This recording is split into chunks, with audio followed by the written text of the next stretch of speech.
The following is a presentation of the Championship Racing Network. Crossed Flags, a racing podcast. It's your midweek fix for racing news and information.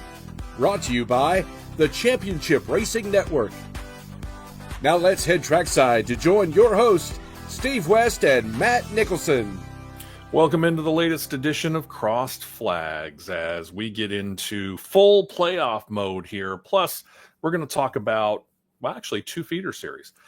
Mentioning the full playoff mode means that, we'll get to do our Xfinity series predictions. So that's coming up here first. But then we're going to get into a little bit of news from Indycar's top feeder series, the Indy Next series. And we don't generally talk about them, but it seemed appropriate with the news that came out this week as Team Penske, I say Team Penske, in this case, I mean Penske Entertainment, the owners of Indycar and, as it turns out, Indy Next, they have made some changes there that are going to, I think, make a pretty big difference towards helping those guys that are in that series now and those who are about to get into that series work their way up to IndyCar in very short order.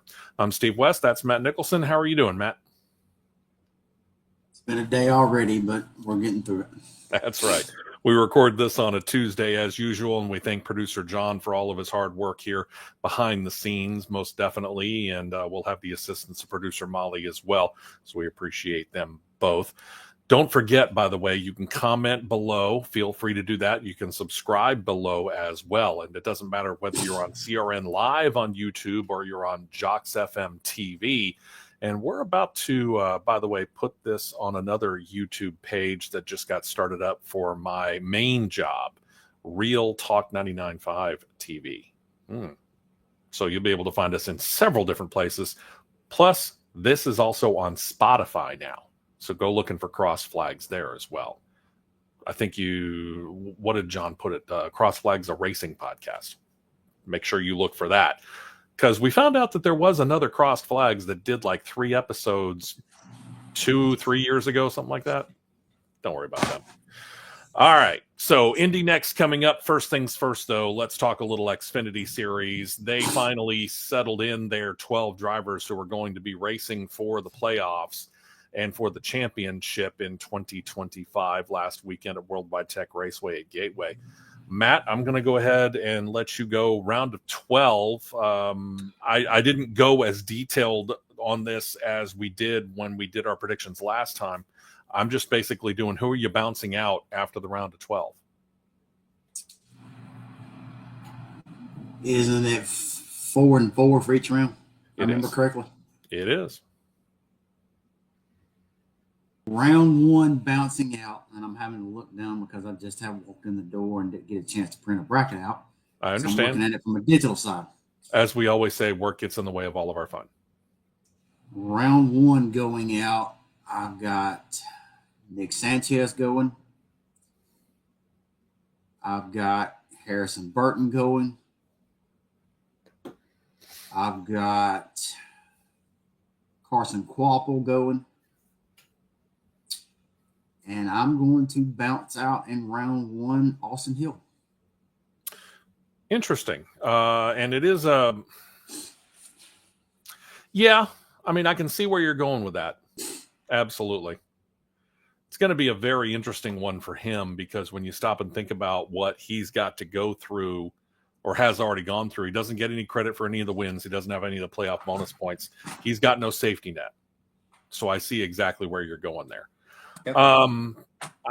Truth be told, I agree with you on it was strange. I'm sitting there watching you do that and I'm going, I don't have an argument with any of them. So since you and I match up, those bounced out in the round of 12. How about your round of 8? My round of 8. I'm going to have Sammy Smith bounce. I'm going to say Brandon Jones is bounced.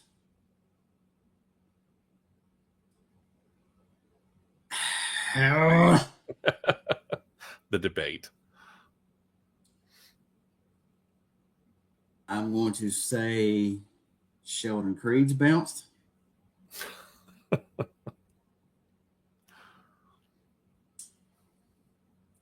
will say Taylor Gray is bounced. Okay, you and I apparently are working off the exact same notes because I have bounced out Brandon Jones, Sammy Smith, Taylor Gray, and Sheldon Creed. That's the order that I put them in. So that leaves my contenders, and correct me if I'm wrong, Connor Zilisch, Justin Allgaier, Sam Mayer, and Jesse Love in seed order as they head into this Friday night's race at Bristol. Right. Who you got hoisting the title? This could very well be one of the worst kept secrets, considering that absolutely nobody, nor Superman, nor Kryptonite, can seem to stop him. 88 puts the title in the air. Connor Zilisch. Yep, that's exactly where I went. It just, in looking at what he's been doing this year, he's done what we expected Shane Van Gisbergen to do in the Cup Series, and that was to just get better and better over the course of time, doing the oval tracks. I mean, this is a kid who came in kind of being a road course ace, and he has really adapted very well to any kind of track you put him on, and it doesn't matter. And as witnessed by the fact that he's won the last 4 races in a row? 1 in a row. You know, and I get it. One of those is Parker Kligerman actually parking the car across the finish line, but guess who gets credit for it because he started the race? That's right, it's Connor Zilisch. And Connor Zilisch has the win at Portland. He had the win last weekend at Worldwide Tech Raceway at Gateway. You see where we're going with this. He has picked it up. And with, is it 8 or I can't remember. Is it 8 or 9 wins on the year? I think it's 9. It's 8. It's 8. 8 wins on the season. Either way, he's got a really healthy playoff point advantage over second place Justin Allgaier, who's the defending series champion. Forget over the cut line. It's over second place. He's plus 29 over second place right now, currently. That's real impressive. But I've got him getting it in a close margin. Yeah, I don't think that it's going to be a runaway. Not over Justin Allgaier, but Sam Mayer. Sam Mayer second. I've got Sam Mayer challenging him very hard. Is there something, I mean, obviously we're talking about Phoenix here, something about those Fords at Phoenix that make you look at them real sharp like that?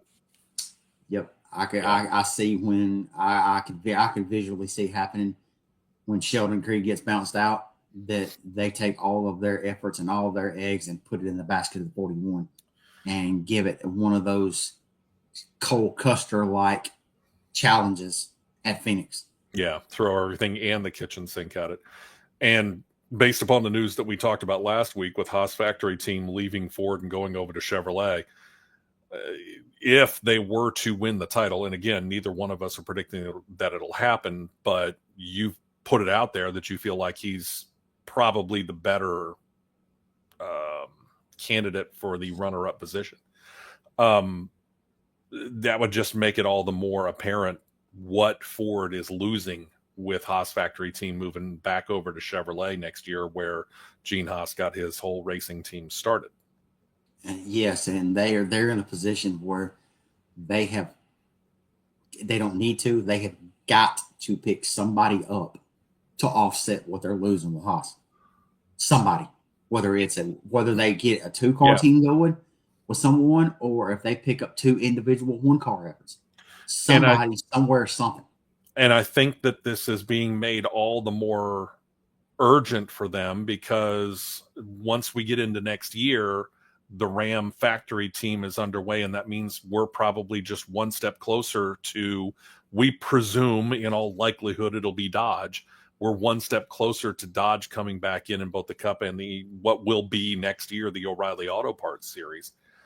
And they're going to go out and they're going to grab at least one, maybe a couple of teams to run what again we presume to be the Dodge brand, and those are just a couple of more candidates that won't go to the Blue Oval. Well, they're considering they're in the door already. You could all but say Colleague will be the lead dog for Dodge. Yeah, when they do get back in Cup and O'Reilly Auto Parts. Cup and those 2 series. And I'll play in the rumor mill for just a minute. And I'm not so certain how much I believe this, but there's a lot of people out there that are trying to link Richard Childress Racing, which has both Cup and what will be O'Reilly Auto Parts presence. You just mentioned Austin Hill. We just mentioned Austin Hill, for example. Has linking them to Dodge. Now, do I believe it wholeheartedly, considering the history that Childress has had with Chevrolet? I don't know. I have a hard time thinking that he's going to go away from the Bowtie brand that's treated him so well for so long, but we've seen stranger things. Yeah, i.e. Stuart Haas at the time just up and leaving Chevrolet and going to Ford. Exactly. So at this point in time, I can't discount anything. Yeah, you can't discount it, but that one I have an extremely, extremely hard time seeing that happen. Simply the fact of because of you look at the scenario, Stewart was with General Motors for so long with Pontiac and Chevrolet. Yeah. And then Gibbs goes to Toyota for that 1 year. Look what Stewart does. No, I'm going to start my own team. And well, he went right back to GM. And a lot of people were saying that it was people within Chevrolet that were making the introductions between Tony Stewart and Gene Haas because they wanted him back over there. And of course, Gene at that time was running Chevrolets. So there's a lot to be said for that. So when you think about it and he bolts Chevrolet and takes it to Ford, it raised a lot of eyebrows, including right here on a previous version of the full big show at another radio station group. We all went, he did what? Nobody saw that coming.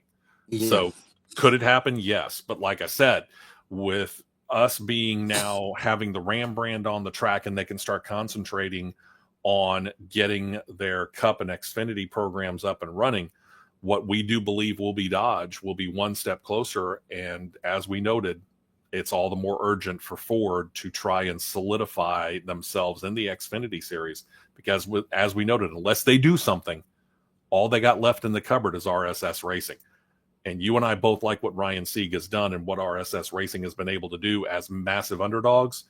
But they're lone dogs. They don't have anything else. They're not racing in the Truck Series. They're not racing in the Cup Series.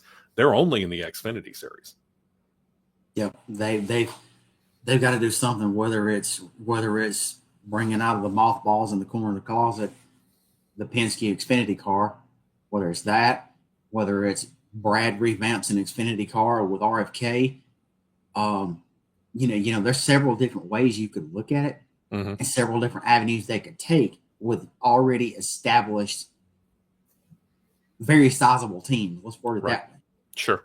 So, but I mean, say if they don't, do you go somewhere like do you go somewhere like Jeremy Clements and like, hey, we want to pull you over here and make you the lead dog for Ford and you get everything we got for the Xfinity program. Do you do somebody like that? And maybe, I don't know, maybe somebody like the two that came to my mind were Sam Hunt. And I don't know whether you could pull him over or not. Sam Hunt is somebody as a name you could throw out there. But with how Sam Hunt is basically all but the de facto 2311 Xfinity team now, yeah, you can hang that. To me, you can hang that one up. And then the other one came to mind was Jordan Anderson. Jordan Anderson, he's putting the cars on the track to successfully accomplish that, but with his partnership that he has with RCR, with cars and engines, if I'm Jim Farley and Mark Rushbrook with Ford, to immediately, if you're going to lose two cars and you could pick up a de facto third car as well, because Jordan Anderson does run three cars from time to time in a race. Sure. Yeah. Even four. If you want to throw that in the mix, that could be a pretty easy target to go to and hey, we're going to throw every single thing we've got at you. Research, development, engine program, whole 9 yards, which that's automatic Roush Yates engines right there. And Roush Yates engine, and especially on a super speedway, you would be absolutely stupid to not want to go, yeah, I'll put my foot behind it. Well, yeah. That'd be stupid. again, if you look at it with all the support that the Ford team has given Stewart Haas / Haas Factory team over the past 3-4 years, you look at the vast, stark difference between what they've been in the Cup Series versus what they've been in the Xfinity Series. You'd be crazy not to jump at that. You would be an borderline lunatic. But as you noted, they are somewhat linked to Richard Childress Racing, which is also, I think, does create a little bit of urgency on the part of Ford, because what if, and I get it, it's rumor, it's pure speculation, nothing's been announced, but let's just say that Richard Childress is enticed to go to Dodge and Jordan Anderson goes with him, and there's more of your possibilities going flying out the door to a rival. Yeah, if you're after that hit last week, if you're Ford, you are on the ball right now. Yeah, getting something going, and you need to. But personal opinion, before the end of the season and before the flag flies at Phoenix, you need to have something announced and established of, hey, these cars, whoever it may be, whether it's one team or a combination of two teams, to get yourself to at least a minimum of 5 cars. I would think that would be a good number, yeah. A minimum 5, because it would be absolutely, again, I guess it's the word of the day, you'd be absolute lunatic if you're Ford and you're only unloading 2 cars off the lift gate at Daytona next year. That would be ridiculous. It would benefit RSS. There's no doubt about it, because For Ford sure. wouldn't have anything else to do with their resources than to throw it all at RSS. But at the same time, you want more than 2 cars. You need a bare minimum of 5, if you ask me. Yeah, I think to be a legitimate one. From there, we move over. Interesting, you should mention Team Penske maybe bringing their Xfinity program out from the mothballs and rebranding it as an O'Reilly Auto Parts Series entry. Penske Entertainment, as we've talked about, has owned and operated now the Indianapolis Motor Speedway and the Indycar Series for a few years now, and they recently got creative control back of what used to be called Indy Lights, now Indy Next. Indy Next is the Xfinity Series of IndyCar. It is your AAA to your top series being the major leagues.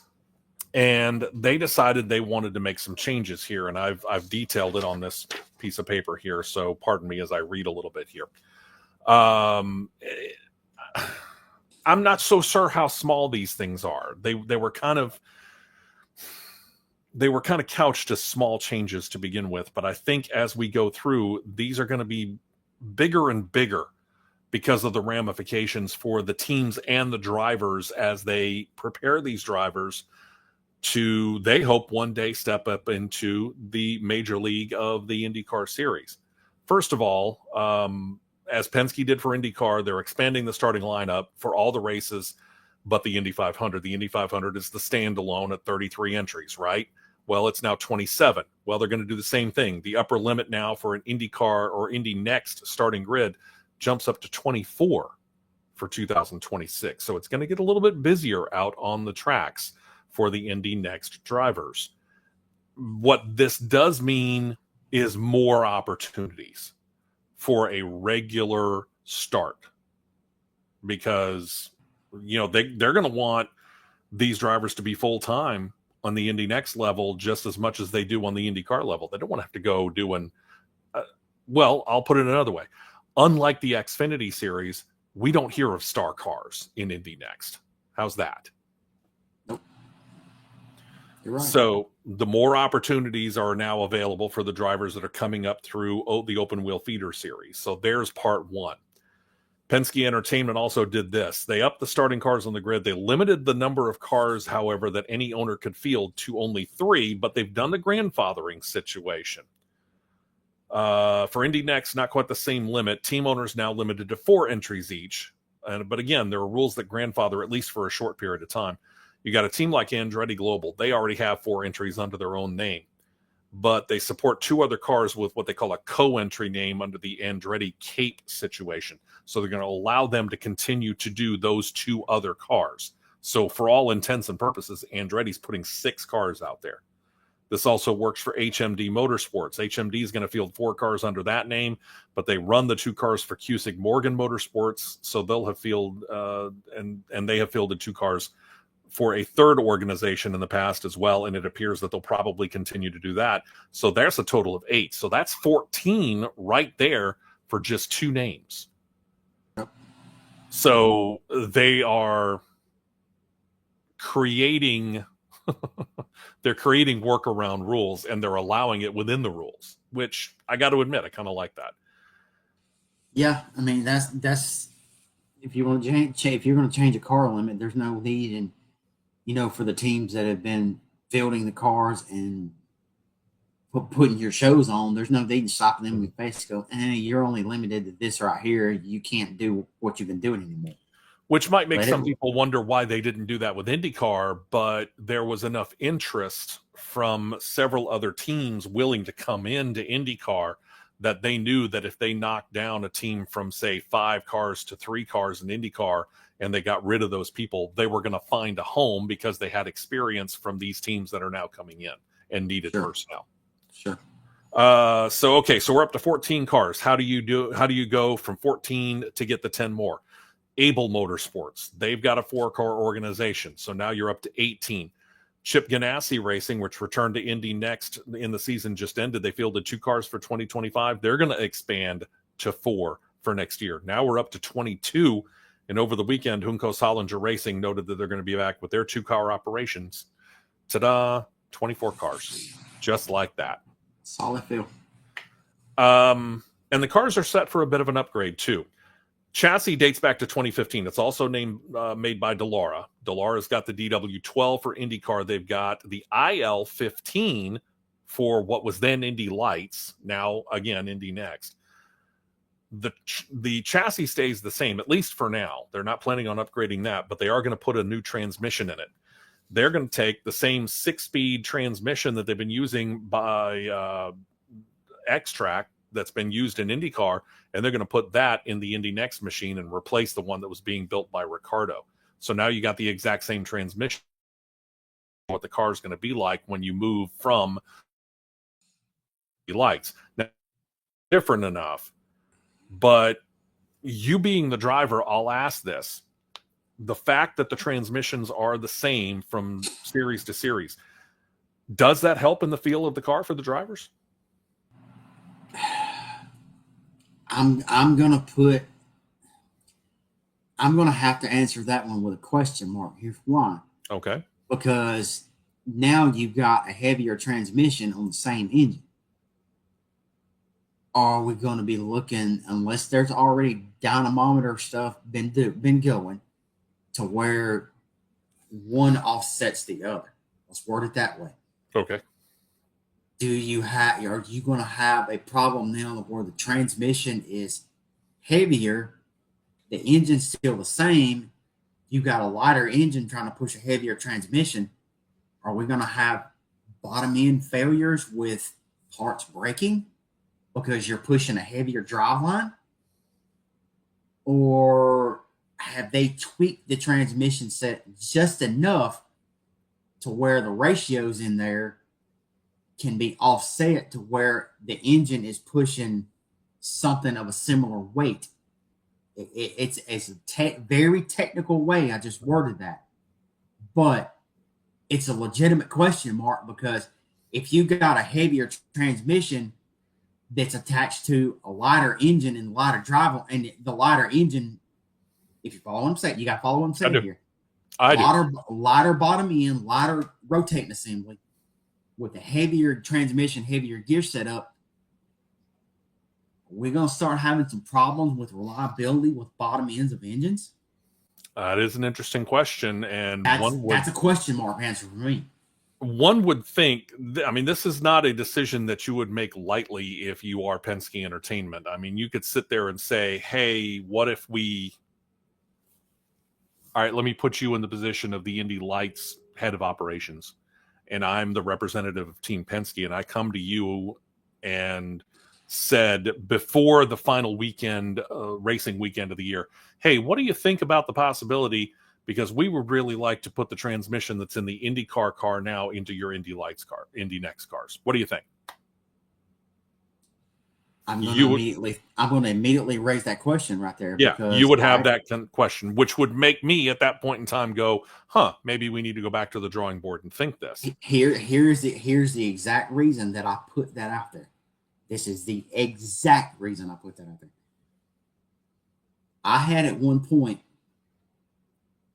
and for the old school contingent of our listeners and viewers, I had run a Saginaw 3-speed transmission, heavy as all get out.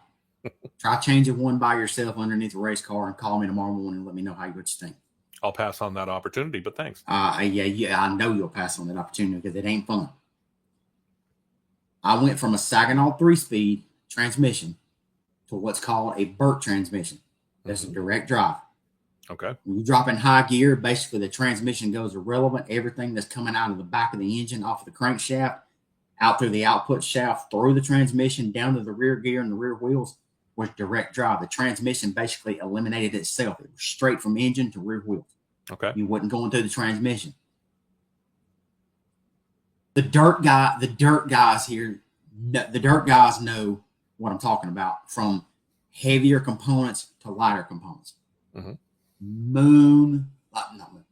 Light years, no pun intended, light years difference in a positive direction from speed and raw torque and raw horsepower from power to the ground. Okay. Monstrous difference. As in for me in the car that I had it in at the time, as in picking up 0.3 to a half a second in speed, which is monstrous on a dirt track. So let's get back to the scenario at hand. If you tell me that as the director of operations for Indy Next, I'm going to want to go back to the drawing board and I'm going to want to make sure that this actually is feasible, which would make me believe that this has been something that has been in the works at least probably since the beginning of this year. Which is a very legitimate possibility. Very legitimate. But that's going to be the immediate question, because I'm going, okay, this is our feeder series. Our feeder series, in ways, is not as financially sound as the major leagues. True. In comparison, do we want to put that risk, if we don't get our ducks in a row with this, from a driveline and an engine power standpoint? If we don't have our ducks in a row with this, do we want to put these cars at risk of engine failures and them losing engines when they don't need to be losing them and putting more of a financial strain on them? Or do we want to get this tested right, have the internal components of the transmission matched up to what the engine output is, so we're lessening the risk of engine failures because our transmission components are heavier and the engine's trying to push a heavier transmission component down through the driveline to the rear wheels, and we're causing unnecessary problems that we don't have to cause. Yeah, because you get into mechanical problems with the cars, you're getting into major money. Yep. And you definitely don't want to do that with the idea that the schedule for next year might expand out. Remember, we have not yet seen an IndyCar schedule for 2026. And part of the holdup may be that they're still trying to figure out how many of those races they're going to pair up Indy Next with, because they've said, because I can't remember, I don't have the number right in front of me, but I want to say it was either 12 to 14 of the 17 locations that IndyCar went to, Indy Next went with them. And I put it that way specifically because there were a couple of races where Indy Next ran 2 races in the weekend, 2 points races in the weekend. Not all of them, but a couple of them. So IndyCar is talking about having Indy Next join them at maybe a couple of more locations. One of those maybe returning them out to join them with the Acura Grand Prix of Long Beach weekend.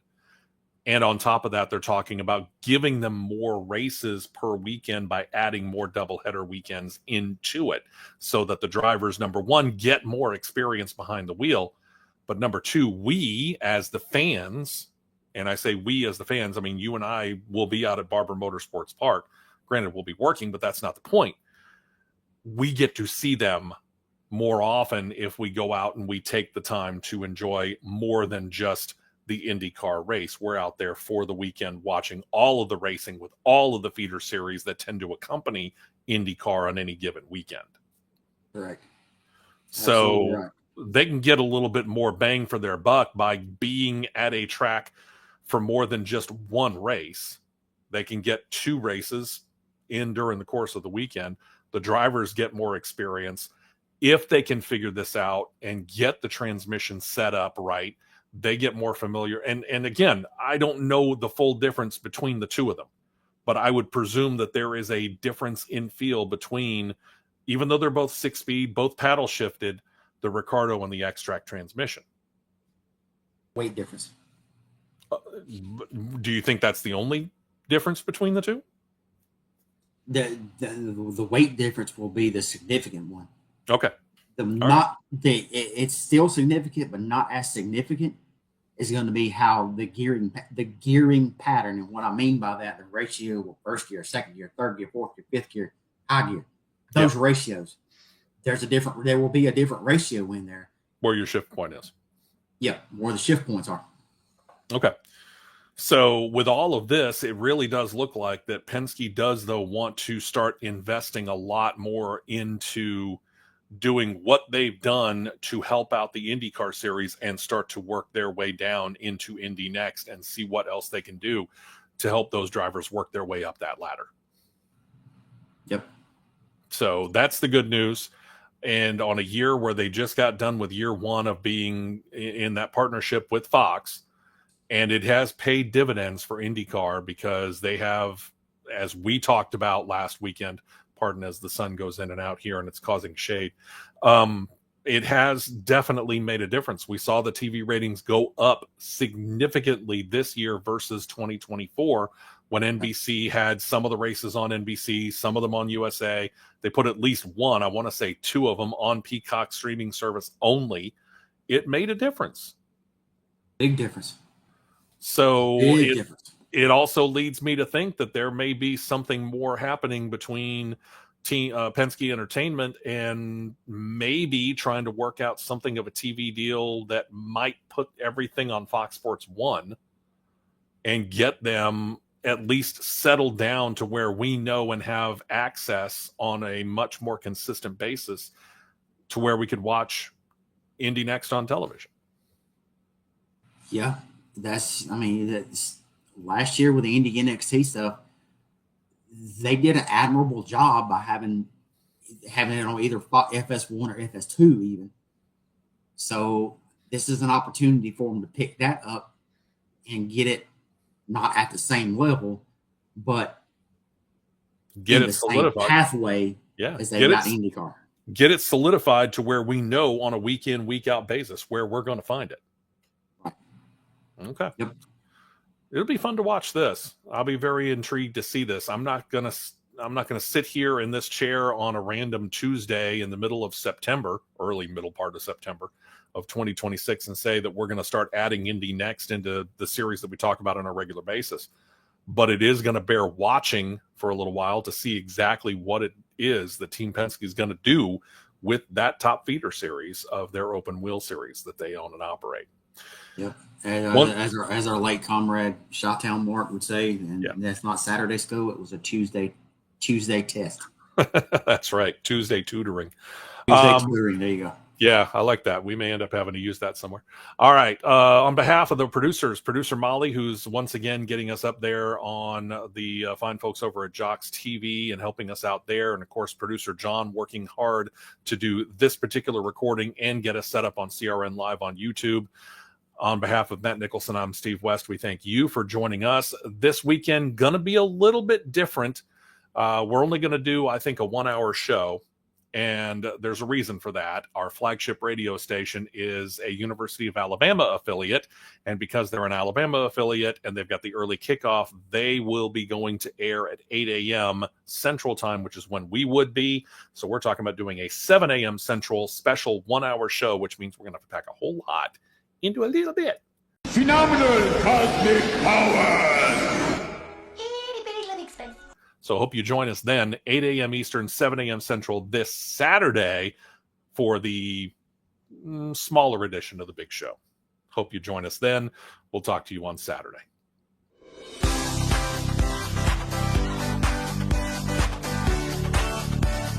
You've been listening to Crossed Flags, a racing podcast.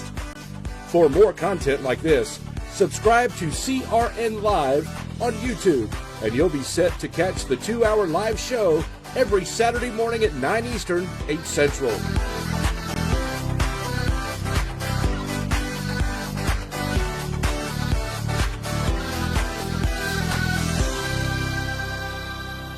This has been a presentation of the Championship Racing Network.